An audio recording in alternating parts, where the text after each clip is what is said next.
Happy Sunday morning, everybody. I am joined by Ethan Indigo. Ethan, tell them what you are up to. Well, salute. Good Sunday to everyone. Headless, always glad to be here with you. Hopefully, we'll get Ricardo back soon. And yeah, I've been working on an article for our great nation's 250th anniversary, and trying to be critical and inspiring at the same time in it. I think that's what the world needs is some critical analytics and some inspiration, not just this country. And yes, always putting together little things based on the sacred geometry ideas and so forth. And yeah, easy to find online. Ethan Indigo on all the social media. Appreciate everybody. Awesome. Definitely check out his books too. Well, let's look up what I wanted to bring up today was the idea of it's called star skipping, I believe, star hopping. Hmm. Let me see. It's a Taoist concept that it's called Bugong. And Bugong is the Taoist ritual dance or walk based upon the Yubu, Steps of Yu tradition, in which a Taoist priest paces through a supernatural pattern, such as the stars in the Big Dippers or numbers in Lushu Magic Square. Text from the 4th century Shangqing school revelations contain the earliest disciplines of Bugong, frequently with the practitioner pacing among constellations. This is what brought to mind the labyrinths of Europe, where they're walking through these constructed labyrinths or mazes on the ground as a form of meditation. So, specifically, they talk about the Big Dipper, and the Big Dipper is so vitally important to understand, the rotation of the sky during the different seasons, that I think, the Big Dipper here is being used in this sort of a pacing guideline, right? Have you ever heard of this, Ethan? Not this. No. Actually, I know that in Taoism in China that the Big Dipper is highly revered. As you describe the ritual of going through a maze, it reminds me of what kind of is suggested in many of the ancient world of the West, Egypt and Greece, right? That they may have been doing similar things, but we don't have it so concrete as here. Right. And, I think maybe there could be a kind of integration where you can let me see if I can pull up a labyrinth. You can make a labyrinth and then include the constellations in it, right? And maybe have seasonal guides for it. So as the sun is coming up in these different constellations, there could be a increased amount of energy in there. But we were talking yesterday with this guy, the Thunder Wizard, and he was talking a little bit about these different spirits of the land and how the spirits of the land are connected to these portals. And I was thinking, you just combine all of these ideas together in some sort of a, what are those called? The glyphs that you put onto the land that you walk through. Well, one of them is the labyrinth, but let me see if I can pull some up.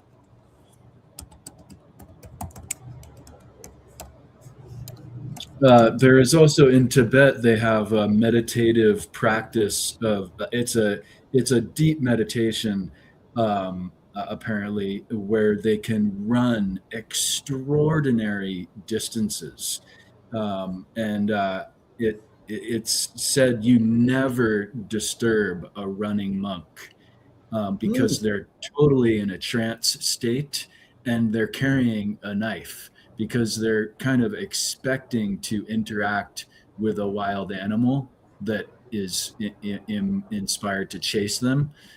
So you just get out of their way because they're totally tranced out. Interesting.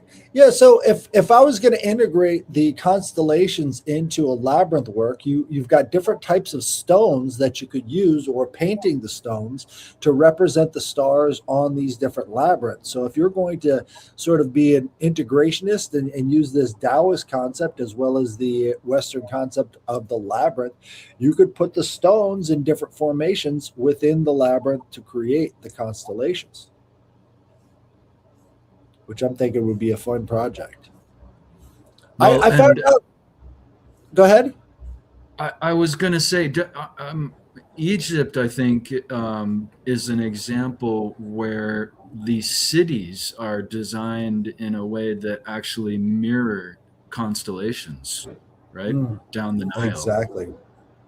So this is a really big correspondence magic ritual in a sense, right? It's like bringing together the high and the low. Right. Well, I found out the other day that there's actually a megalithic park in a city near me that I never knew existed. So I'm definitely going to go visit. Maybe make some videos as soon as it opens. But it's open May through October. Right. Hmm. So I was thinking that sounds like a good field trip. What's it called? Let's look it up. Let me see.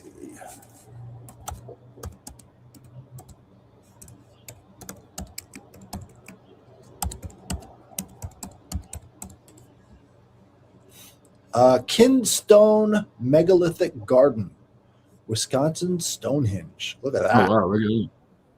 Very neat. Got Well, that so this one is in a there. private build by someone. Yes, sir. Look Very at cool. that. And I that's mean, actually isn't this really probably close to me. everyone's fantasy? Like, I know I Right. always buy a property and build a megalithic circle and things like that. That's epic. Yeah, this is like a massive sculpture garden of megaliths. And, again, I'm sure that it is very connected to um, you know, uh, the constellations as well. Mm. So again, they've got this labyrinth in there. This is pretty standard when you're talking about these type of megalithic structures. They like to include the labyrinth, but also look, they might have these other stones connected to those stars, and the connection between stones and stars, I think, is very fascinating because they're connecting the earth to the heavens, right? And if you could do that in accordance with certain postures that you're putting your body in, you might actually get a much different thing going on. So I'm Mm. definitely going to check this out and bring it back for the tribe. So you It's know, arguable um, that is the very well. Jin could correct me or build on this if he were here listening. But tantra is itself a kind of mechanism of bringing together. Tantra is kind of this unity practice, right? It could be sexual, but it's not necessarily. Where you, with certain asana postures, as you just mentioned, and certain mantra vocalizations, and certain meditative positions, you can really kind of change your inner and maybe even the outer. right. Well, where this is interesting too. So this is like the edge of the driftless, they call it in Wisconsin. So the driftless is an area of mountainous, extrusions from the ground that were not scraped off by the massive ice age glaciers that kind of scrape the rest of the state flat. So, and the driftless is right around the Mississippi River too. So it was like separating the Mississippi from these massive glaciers. So it's in a really interesting area as well. So it's got a lot going for it. So I can't wait to go. When I found out about this, it's like I'm planning my visit. Yeah, no doubt. Ooh, they got a Moonstone Archway. It's gonna be fun. It's gonna be fun. Hopefully, you guys enjoy it. I can't wait to go. But just around the corner, once May comes around, I'm going. I'm going on the opening. Dope. I'd love to do lectures and stuff out there too. I don't know if they'll allow me to, but that would be awesome. That would be a great location for a lecture get together of any sort. Yeah. Indeed, indeed. So let's see. What was I going to? So, what do you think about the Taoist practice? Is that something that interests you as well? Well, I mean, I could be accused of being a Taoist as I practice Tai Chi every day and other different meditations, even. I have not really focused on anything as esoteric as that. I guess my Taoist kind of relationship is always trying to change myself, but also it's a paradox in the sense that I kind of think of pursuing my practice and maybe magic too, with the idea that attention is the opposite of intention, or tension even. So attention is the opposite of tension. And when you have intention, it kind of has the tendency to cause glitches or holding patterns, or in respect to like the Tao Te Ching, when you grasp it, it slips through your hands. And this it being an idea or energy or any number of things. When you're constantly grasping and seizing, it falls away. So that's kind of an example of bringing attention and having open hands and being open to the harmony of the Tao, rather than having the intention to even to be in harmony with the Tao or anything.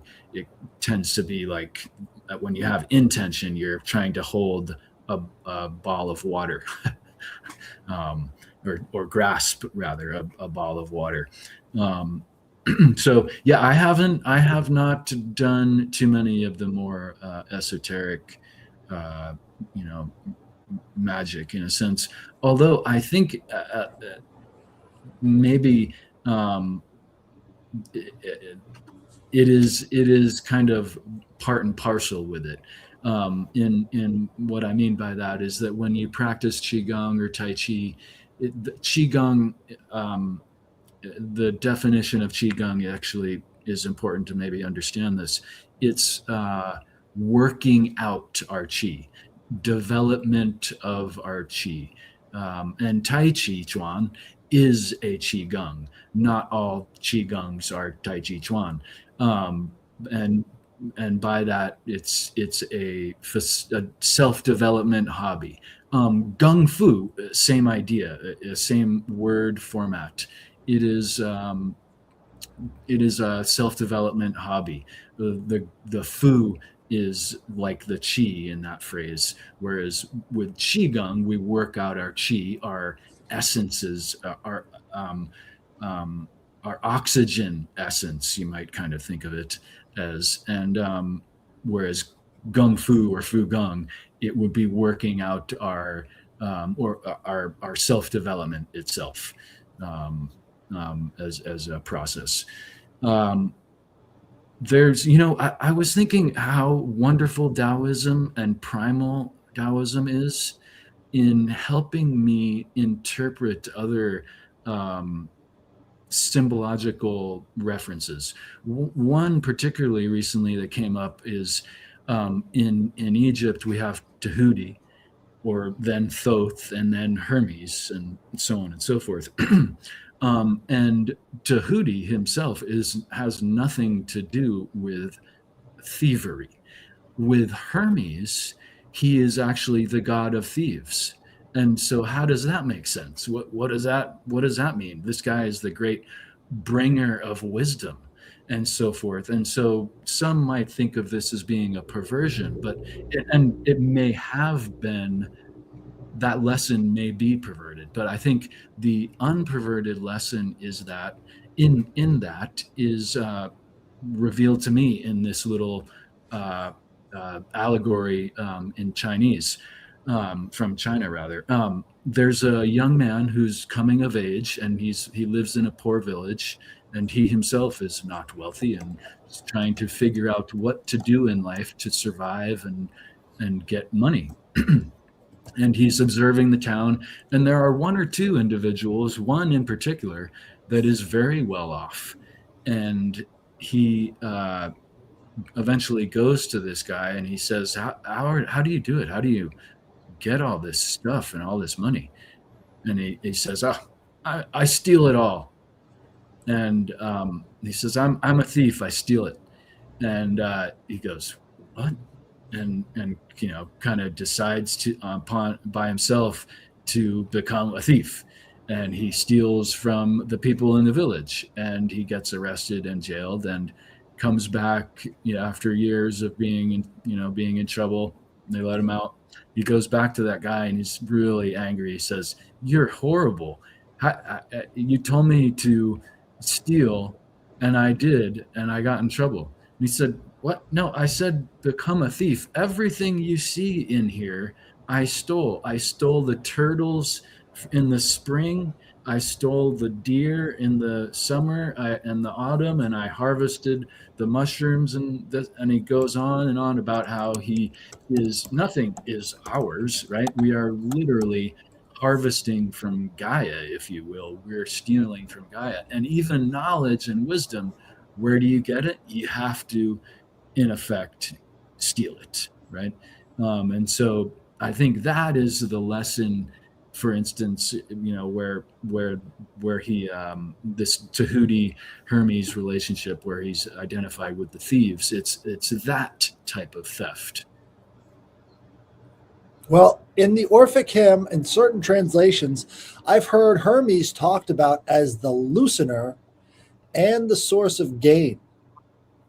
So to me, that brings up the idea of the coin purse, right? And so one man's loosened coin purse is another man's found coins.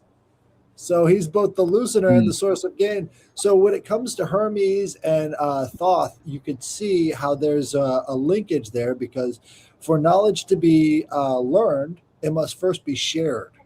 And for that knowledge to be shared, you kind of have to loosen the tongue of the person who has that knowledge. So there is that idea there too. It's the crossing of boundaries, and the Ptolemaic period was one of massive integration between both the Egyptian and Greek pantheons, and in that sort of unification, Hermes, the messenger of the gods, he carries the information from on high down to the low, right? So from that sort of angelic trip from the mountain of the gods, the ultimate source of wisdom, the ultimate source of all of this understanding, down to the low, you can kind of see how Hermes could, also be a thief, right, of this eternal knowledge, bringer to mortal men. And it's that duality, that paradox of giving and taking, right? Of obtaining. You have to obtain to give, and yeah, nothing in effect is ours in this realm. Right, and that it puts Hermes at a much more ancient level when you've created the two synthesis there, and it's one of the most talked about syntheses in history is Hermes Trismegistus, right? And so the blending of Thoth and Hermes is like all of these sacred texts that are immortal wisdom, right? And this is really the defining point of Hermeticism. And so that immortal wisdom, I think, is what they're going for with all of this syncretism. It's a primordial thought again, like thought itself comes from the idea of Thoth. And so to syncretize, it's like Thoth holds the library and Hermes is the one who steals it. So on some level, you could see Right. how that would Yeah. be a nice synthesis for unlocking that knowledge. And I think all religious formulations before Christianity were done out of a deep understanding or a reverence to these unspeakable truths. You know, it's something before language, it's something before the ability to communicate. I look at it like this. So, animals could all possibly be having deep existential thoughts and deep existential crises that they can't communicate. Sure. And in some way, I think that's the source of religion, is because all of these, if you look at elephants that, revere their dead, or, chimpanzees that worship at waterfalls, they're expressing something that is so deeply held within them that it's almost impossible to communicate, at least on a level that we would understand. And maybe all animals have those thoughts at times. Maybe all animals are connected to that sort of deep existential being. And so, what we view as our religious expressions could be coming from a much more deeper primordial source. If you believe in evolution and all that, you're sort of channeling the deep existential crises of our animal ancestors, which is kind of a scary thing to think about. But I know my cat has deep existential thoughts. He's unable to fully communicate. There's this great picture I got of him. He likes to look at me in the mirror while I'm doing dishes. Let me see if I can pull that up. But you can tell there's something happening within his mind that is not fully able to be expressed. Where's my downloads? Here we go. That's the one. Now I gotta share it. It's so weird. Like, my camera will take pictures in a format that can't be put onto the thing without changing the format. And it's like they're both Your iPhone computer products, takes pictures that don't work with your computer. right?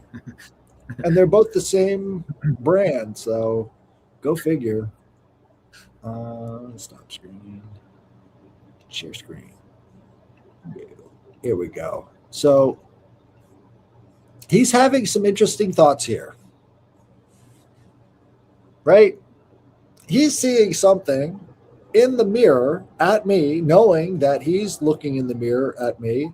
And so he's got sort of a self-awareness thing going on. He's doing this specifically because sometimes I'll hold him up in front of the mirror and point at him. And in some ways, this is him pointing back at me in the mirror. Right. I'm not sure exactly what's going on inside of his head, but I can tell you that's probably not normal behavior on the level that we think, cats have consciousness. So he's probably thinking a lot more than we give him credit for. Yeah, I think we've kind of disgraced ourselves by presuming in the last many hundreds of years that animals can't do certain things and can't think certain things. And in fact, I think they can. We've overclassified, right? We don't know what's going on inside animals' heads because they can't communicate it, right? But we do see that there's a lot of coordination going on within nature, and different species coordinate on levels. Like the squirrels will warn the surrounding animals when they spot a predator in the sky, like a hawk or an eagle, right? So they'll be up in the trees screaming their heads off whenever there's a predator around. You've all heard the iconic bark of a squirrel. That's to warn not just their own, but to warn everything else. Now, sometimes these unscrupulous little bastards will bark and warn all of the birds away from the bird seed so that they themselves can get in there and actually steal some of it. So I think all communication is a form of manipulation. on some level, which goes back to the thief idea of Hermes. You Right. know, if we're using language as a manipulation, and that is one of the purposes of communication in the first place, what does that say about philosophy? Everybody who speaks has an agenda. This reminds me of two studies that have been done by really reputable universities. One that summarized babies as young as 8 months start to deceive and lie. Another one was it basically used a toy going up a track, like a toy train type of thing, going up a hill and then back down. And the kids were shown that another toy would interfere with this going uphill.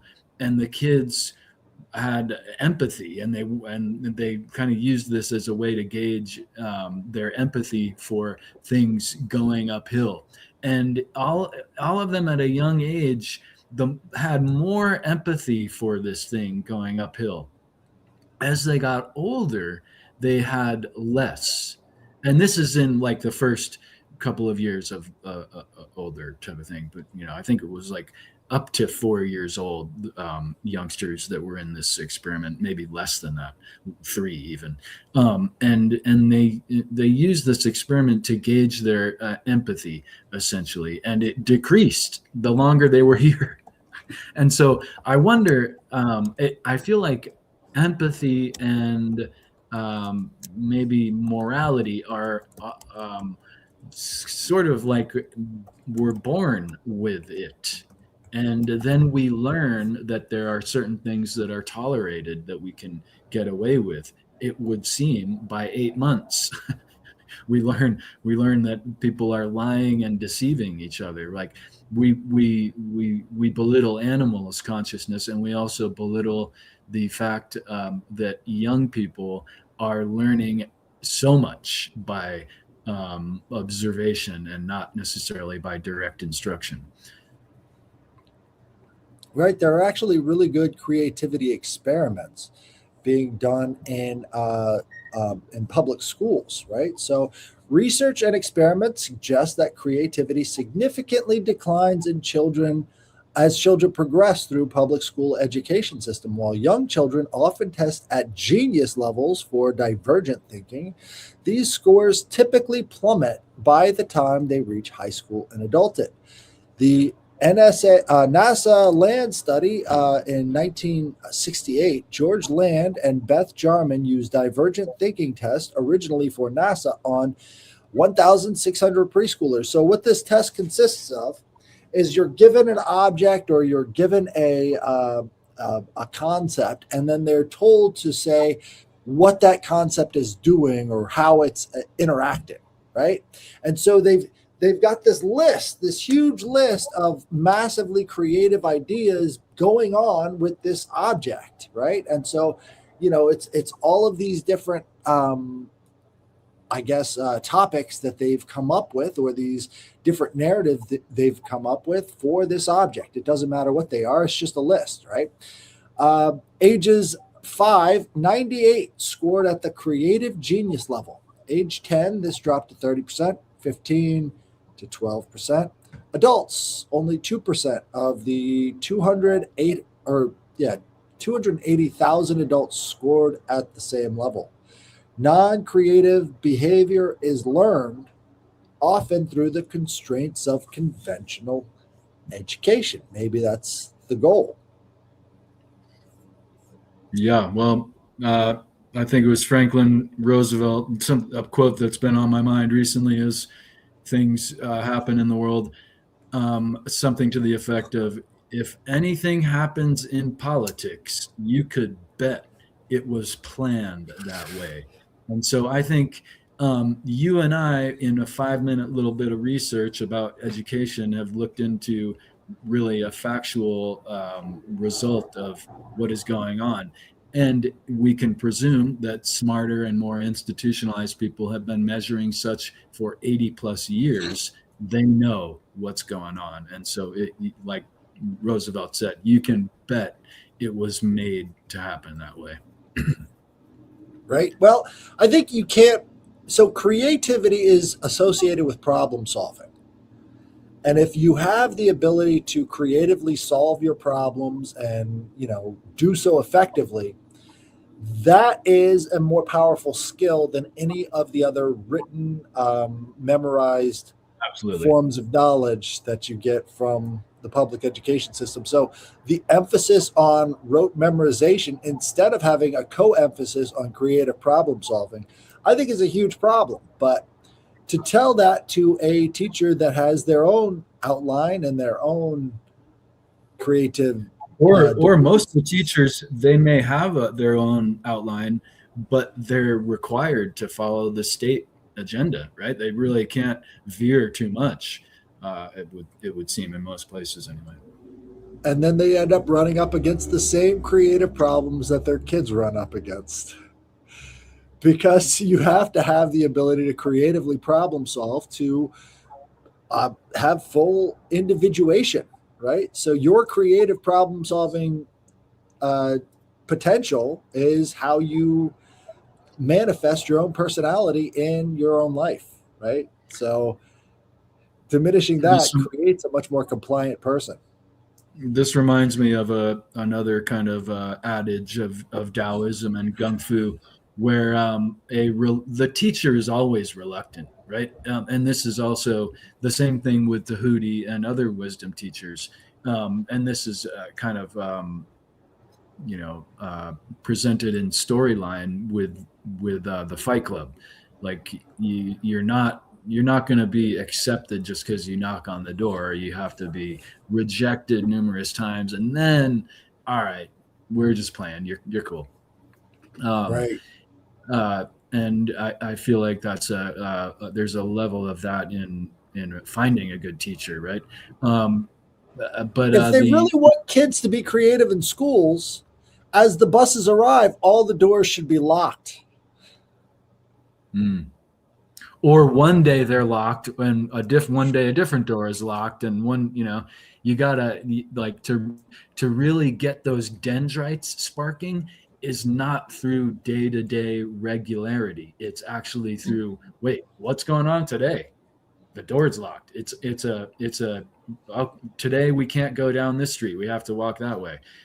Whatever it may be, it's just a different change of things, and then you start to get those dendrites growing. Well, a prize of great reward is often comes with the great cost, right? So if there's no personal investment in the learning process, in how do I get into class, right?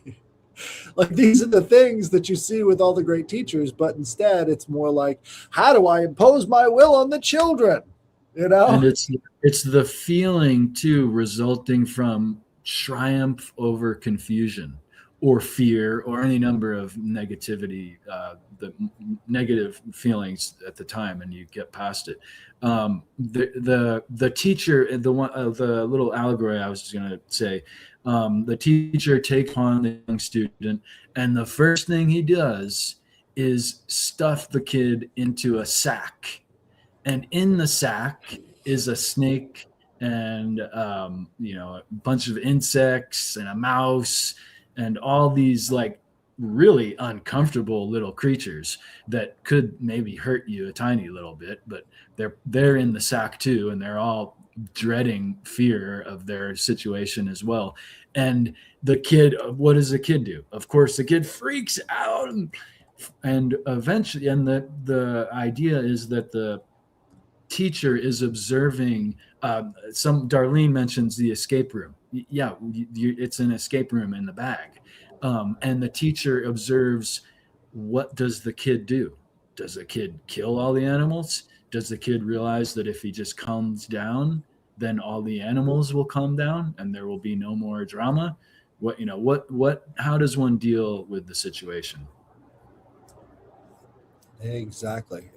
And Having the ability to start to manifest certain ideas on your own is what a true teacher is there to do. He's there to guide you to your own path instead of forcing you into a path that he chooses for you. So this actually brings me to my next topic, which was Celsus. So let me go over the history of Celsus real quick, and then we can get into it. Here we go. Let's switch to this tab instead, and throw that up on the stage. Wrong one. So Celsus is one of the second century critics of Christianity. He wrote a book called The True Word.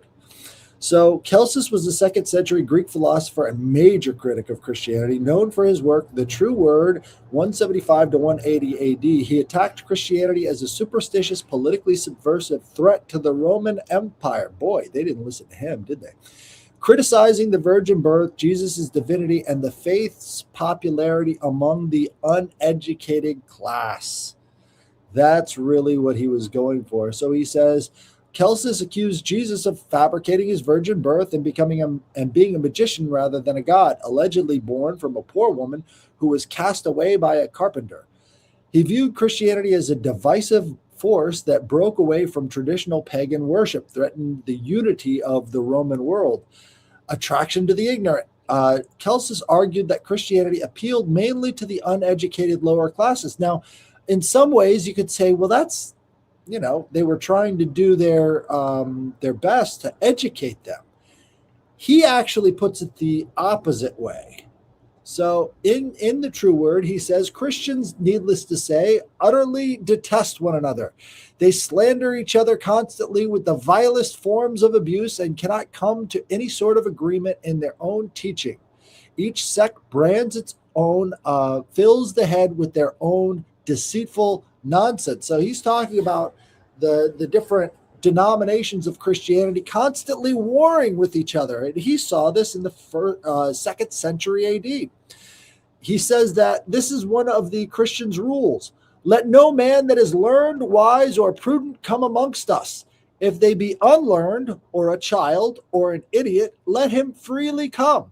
So they openly declare that no one but the ignorant and those devoid of understanding, slaves, women, and children, are fit disciples for the God they worship. So Celsus is saying this in the second century in how they want to impose. And this is the difference between zealotry and true religious pursuits, is that zealotry is trying to target the ignorant. Zealotry is trying to radicalize the stupid. And when you've radicalized the stupid effectively, you can have a massive effect on society, because now all they know is what you've told them. All they know is what you've imposed on them. And this is one of the things that I found in my own, experiences, was that Christian Sunday school targeted children under 5 with these stories from the Bible, so that this would be imprinted on them for the rest of their lives. They said Christian salvation drops dramatically after age 5. And this was something that was taught to other Sunday school teachers, so that they had to get there before an age when they understood that, Santa Claus is not possible, So a lot of what we see as being this sort of imposed superstition comes from early life imprinting on children that are, told that this is the way that we have to live. And in a lot of ways, our education system is a perfect mirror of that same type of mentality, where instead of increasing the creative potential from a young age, they are decreasing it by imposing superstition. Yeah, it's I think one of the worst slogans is "I don't care," and another horrible thought is "either or."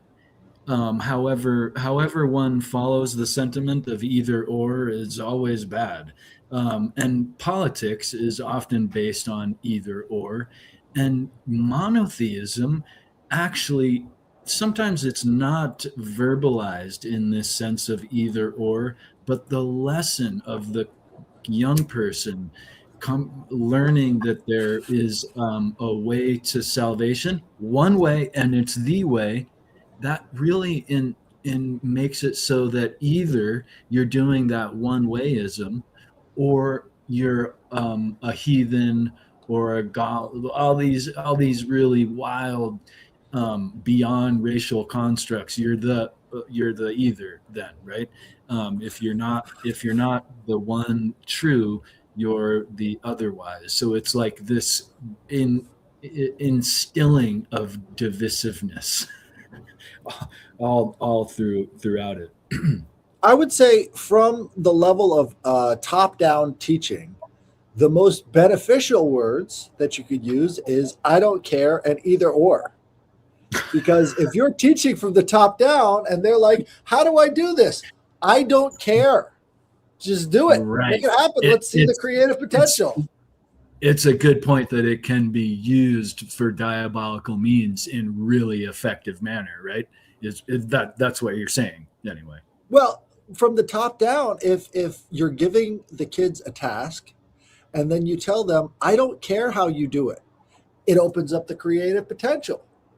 If they're Or saying, I would say, but it doesn't matter how you do it. You do it how you want it. Could be the same inference without, because the "I don't care." It just I like the sentiment sometimes it can be used as you're from the pointing out. bottom up, from the As you're bottom pointing out, up, it's like, I don't care about what's happening in the world. They're just going to do whatever they do.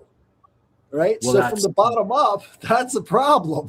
But from the well, top I think down, actually, it's beneficial. that is actually the top down lesson, is to say, I don't care, what can I do about it. In fact, the power of groups of people to do things about things is really significant, of course. And so I think that belittles our power when we have this notion, which adolescents are the most likely to say it, right?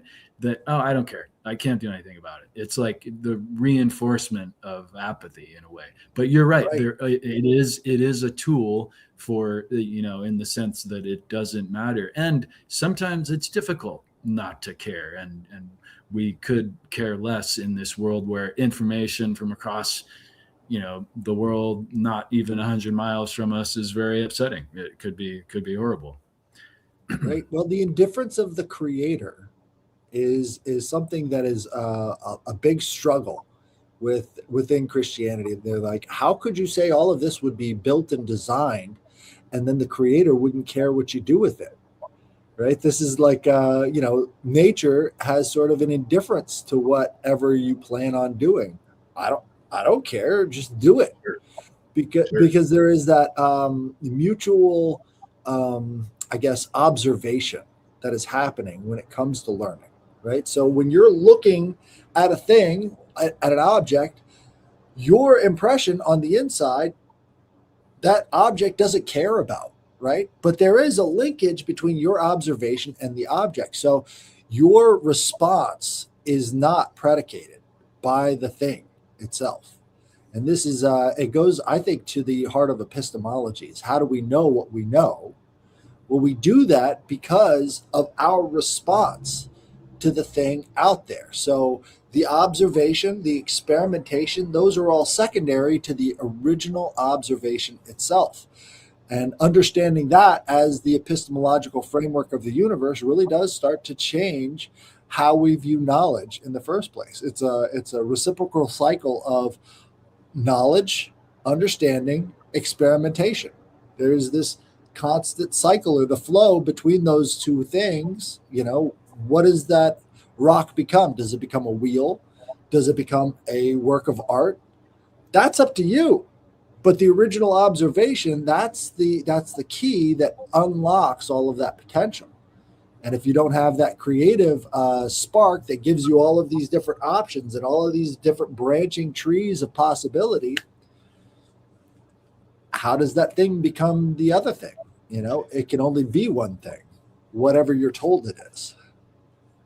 And the the branches of a tree, they go by way of their orientation on the planet relative to the elements. And that is what sets their alignment. Sometimes a tree will just be like this on the coast or whatever in a wind zone, right? And that's its proper alignment for its existence. Mostly a tree that's not exposed to wind, it doesn't have that necessarily that problem. Other trees, say in Sedona, they're working sometimes in a spiraling fashion to adjust for some energy too. So that uh, what I was going to bring today is about the tree. So it's making me think more about the tree. I want to hear about it. Let's. So I got a couple of pictures that are or little helpful ideas here. So first, I just wanted to point out, and again, something I was thinking about, and I mentioned earlier, um, uh, that in kind of digging many holes for a well there's a Tibetan expression, you don't need to dig many holes for a well.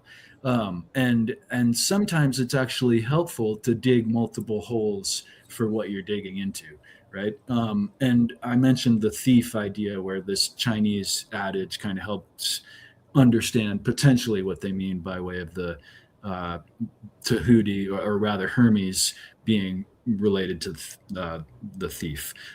So here, the four worlds, of course, of the Kabbalah, they're often presented in different um, uh, words. I like to the emanation idea is pretty consistent. I like the fabrication, formation, and action. But here we see a different kind of presentation. But the main idea is that from the most subtle and unrecognizable to us in the material realm is where everything in existence originates, right? Um, so uh, the four worlds of the Kabbalah, of course, related to the Tetragrammaton and the four elements, and so on. And I, not too recently, but some time ago, found the Tibetans. I found a Tibetan story that is just so beautiful, related to the four dimensions of creation, if you will. That it's really striking. So I wanted to just share that real quick. But also, it's worth knowing, the Tibetans, they have no fiction. They have myth, of course, as we see in the four harmonious friends, as I'm about to share. But they don't have fiction. It's nonfiction, or it's not worth much, except mythology for one might say moral and inspirational lessons. So the four harmonious friends, or animals, um, uh, take place in the setting of a tree, right? And there is the monkey, the bird. Here it's a seems to be a chicken, but I've seen it be other. Um, these are a different set of four. Interesting. Okay, so it can be even a different set of four here. Here we see the elephant at the base, and the monkey, and there is a bird, and that's a bunny. Should be a bunny rabbit. Here we go. Here's a more classical reference to it. So the four harmonious friends, they all exist relative to and dependent on this tree, because it bears fruit, and they all eat the fruit in different parts of the tree. Um, and one day they have an argument of who, in fact, is responsible for the tree and whose tree it is. And the elephant says, I've been around this tree uh, since it was first dropping fruit. Um, and the elephant and the monkey says, I've been around this tree since it first had branches. And the bunny rabbit says, well, I was here when it first had roots.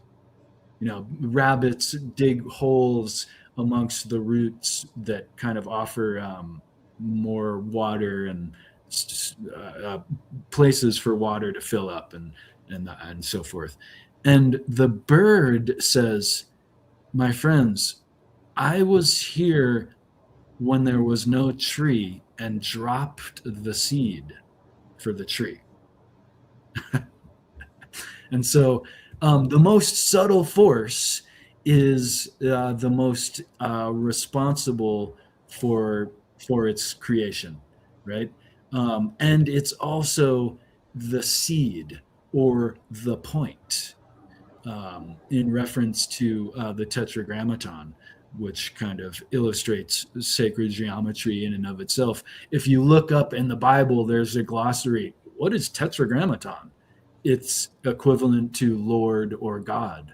So what is Lord or God? The Tetragrammaton, and it's a four-dimensional kind of sacred geometry formation that I think four-letter is word. Well, I think like pentagram would be a 5-letter aspect. So tetragram would be a 4-letter aspect. I think aton, the suffix, is equivalent to ation, which is, we don't have grammation in English, we have grammar. So I think it really is saying for grammar. And it's essentially the for grammar, in my understanding, is essentially a way to understand processes and steps towards self-development, and certain symbols have this. All three, as I just shared. And so the four harmonious friends from Tibet, I think, is just a beautiful little adage that kind of depicts, again, the tree of life, this formation from the most subtle. Right. So with Yeshua, that would be the 5-letter word. And with Yahweh, that's the 4-letter word. So it's like the completion. One is the completion of the other. And it's funny because Yeshua means Yahweh saves. So Yeshua and Yahweh are, very numerically linked in that way. Absolutely. And the 4 and the 5 too are symbolically constant, as in Buddhism they kind of put forth the same idea, that there's the 4 and then the 5th is the active that activates the 4, as with our hands, and as with that sentiment of Yahshua and Yahweh. What does the 5th do? It acts, it saves. It's the one that gets the movement going and the action. It's the formation of the fractal from the 2 poles, right? So the polarity of duality creates death, as they constantly talk about with the number 4. It's like, that's the completion. It's over. And then you add the 5th, and then it becomes a fractal of repeating patterns over and over again. And I think this is the same reason why they call the 7-note musical system being based on octaves, because it's the 7 plus the next formation. Right. It's the next one. And it's funny how late fractal geometry really comes into play in the Western world, right? So This is the Mandelbrot set, where he's creating this algorithm to create fractaline patterns. And so that Mandelbrot set is, this is 1970s. Let me look that up real quick. But it's so important to understanding how self-generating environments and AI works is through these different Mandelbrot algorithms that then create these other formulations based upon the simple introduction of mathematics into a system. So let me pull that up. But the Let me say Mandelbrot, real quick, I've been looking into the sacred geometry of Plato, inspired by Nick's Plato videos and our discussion on Plato. You were at that, I believe, too, and inspired also by your knowledge of the Greek philosophy and pantheon. I've been looking into the sacred geometry of Plato, and one thing I was just reading yesterday or the day before or something is in relative to the divided line. Socrates and Glaucon, I think, are talking about proportion and morality and goodness and enlightenment. And essentially the dialogue goes, do you think we should be in disproportion with the higher or in proportion? And he goes, Glaucon, of course, proportion. So it reminds me of this fractal sacred geometry anyway, in the idea. right. So when it comes to the proportion, that's all about ratio.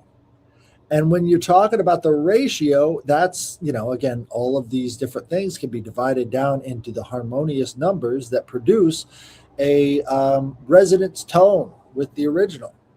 And that resonance tone with the original would really go into the Platonic idea of this monochord with the sacred. And even in the Platonic philosophers later on, they considered it a golden thread going all the way back to Plato, right? So when they were kicked out of their home in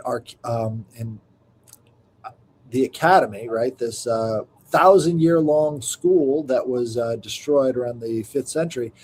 They felt like this was the breaking of that golden cord going all the way back to Plato. So that exodus felt like that was the end of it. But you can see how influential Plato and his philosophy are, even through all of these different years. And you have the phrase, "All of philosophy is just a footnote to Plato." Well, all of Plato was just a footnote to Parmenides.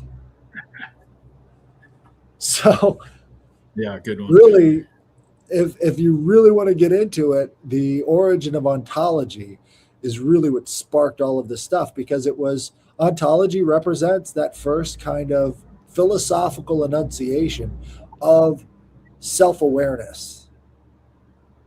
And, it's on the nature of beingness.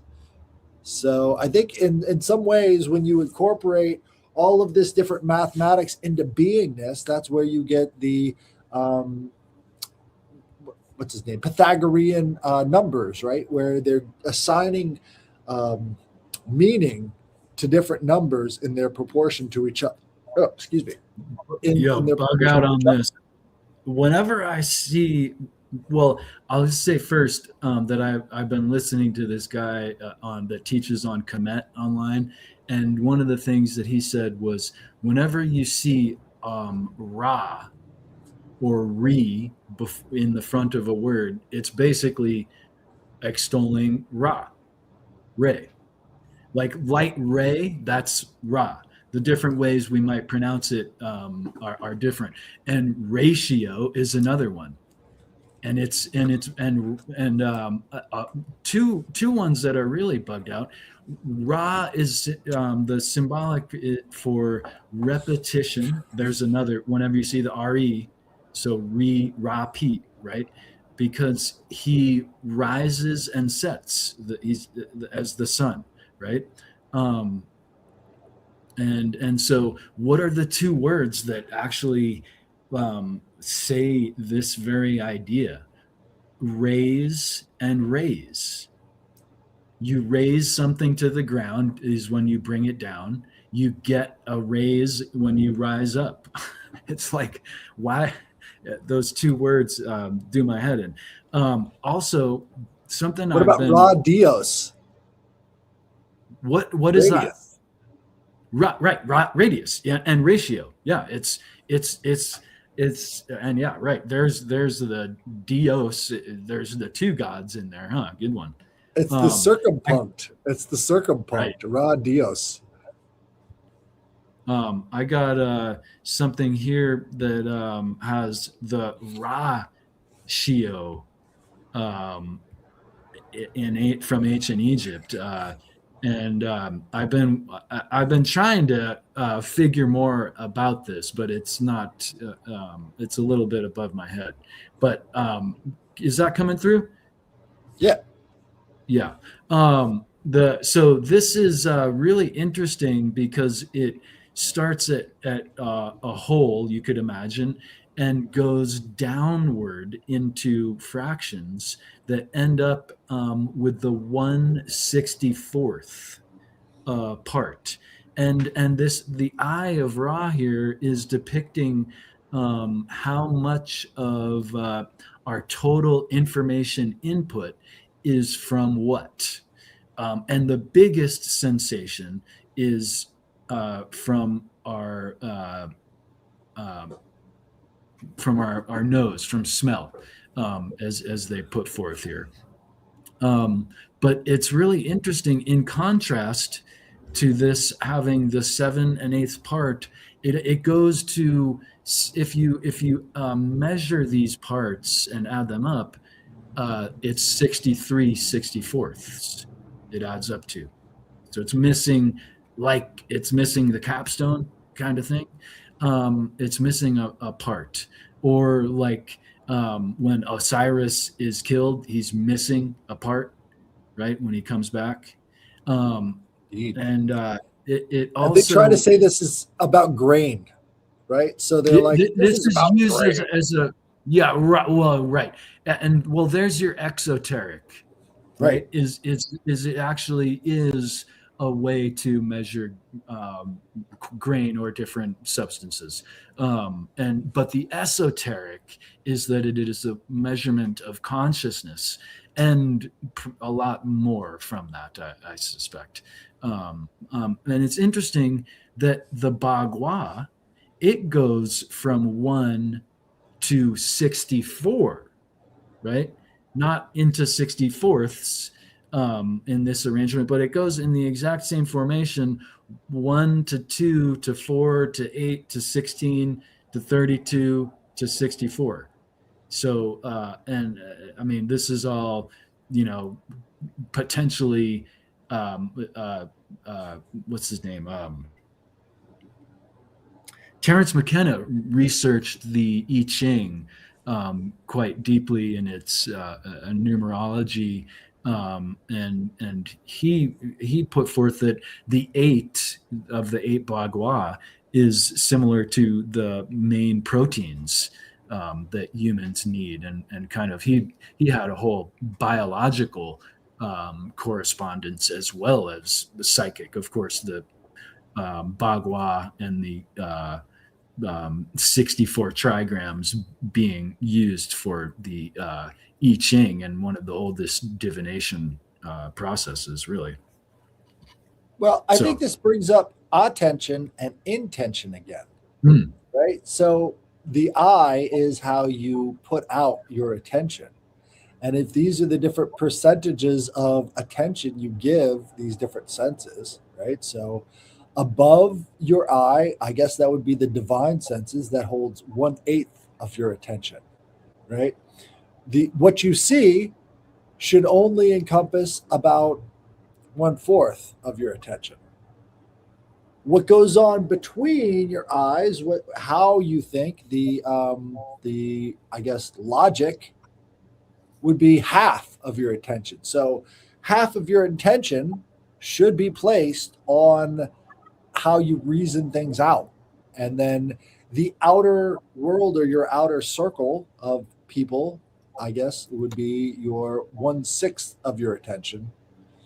And I'm not sure what the under spiral would be, but and essentially, all of these different senses would be how you perceive the world around you. So your attention should be divided up in this sort of ratiomatic way. so that you can have the fullness of life and complete the system. But isn't the 64 trigrams, that's the Bagua, right? Yes. Yeah.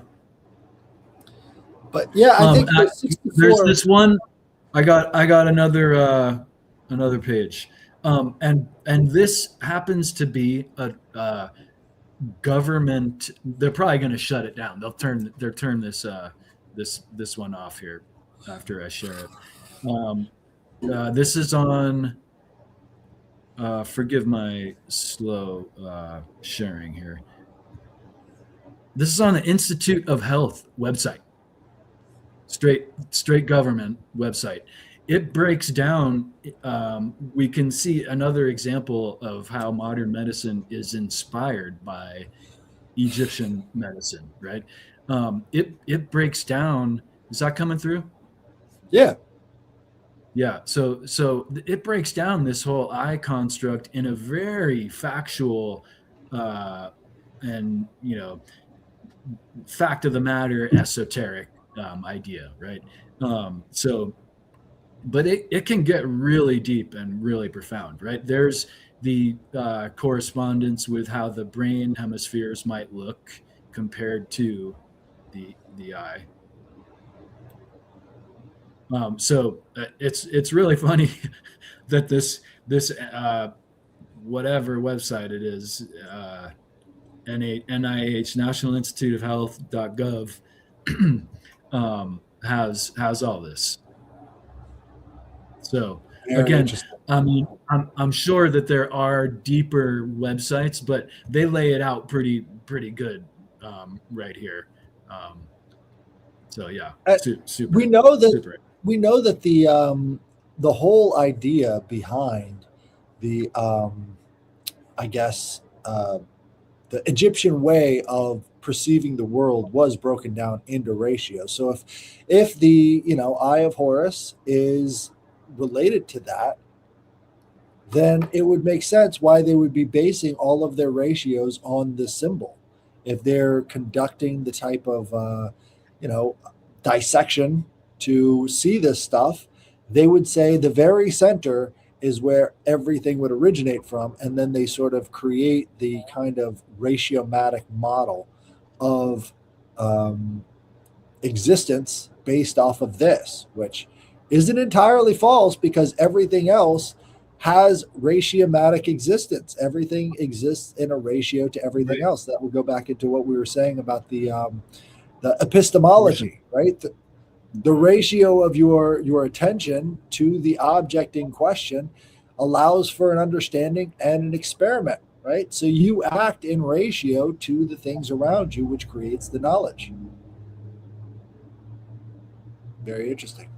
But yeah, we're also part of the universe, right? Which means that everything is one thing in ratio to everything else. Right. I know. I feel like we've come upon right when it's the proper ratio. Yeah. And so proper ratio creates harmony. Absolutely. So yeah, I think we are, I think we're back to the beginning again. Don't we usually stop once we do that? Yeah, this has been fire. So yeah, awesome. Absolutely. Thank you guys for joining us, and we'll see you again for another Trialoge next week. Hopefully we can get Ricardo back here so we can learn an update about what is going on with all of this Wisconsin float copper and all of these different things. Thank you guys for joining us. We'll see you again next time.